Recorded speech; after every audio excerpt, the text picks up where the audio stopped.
exercice de travail sur le banc lombaire qui, comme son nom l'indique, va travailler donc principalement les muscles érecteurs du rachis au niveau du dos, qui va travailler tous les muscles de la chaîne postérieure, c'est-à-dire vont être également très sollicités les fessiers et les ischio-jambiers. Nous allons voir trois variantes qu'on peut utiliser sur le banc lombaire.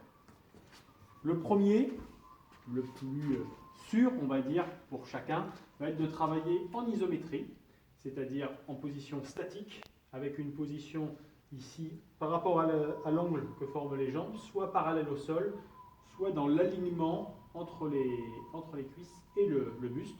Le dos est bien droit, le regard plutôt dirigé vers le bas afin d'aligner la tête avec le dos, et on maintient cette position. Possibilité de variante en rajoutant un poids sur le dos, en changeant la position des mains, par exemple ici derrière la tête et en montant les coudes vers le haut, plus exigeant au niveau des épaules et qui favorise un travail plus intense aussi au niveau des fixateurs d'omoplate.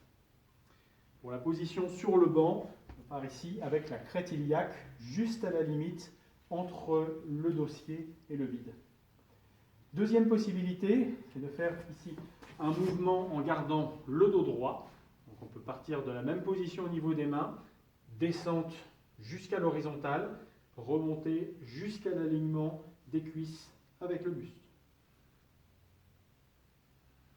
Ici, le dos et les muscles érecteurs du rachis sont contractés en position isométrique et le travail donc se passe sur une extension du buste sur les cuisses. Troisième possibilité, c'est d'utiliser le banc lombaire, où les muscles érecteurs du rachis vont être sollicités en concentrique. Ça va être les mouvements d'enrouler et de dérouler, où là on limitera, voire on n'utilisera pas de charge additionnelle, on travaillera au poids du corps avec déroulement des érecteurs du rachis. Donc vraiment, on va réaliser à charge légère et un mouvement qui va être lent. Déroulement de la colonne sur des temps de travail qui vont être relativement courts pour vraiment pouvoir se concentrer sur le mouvement.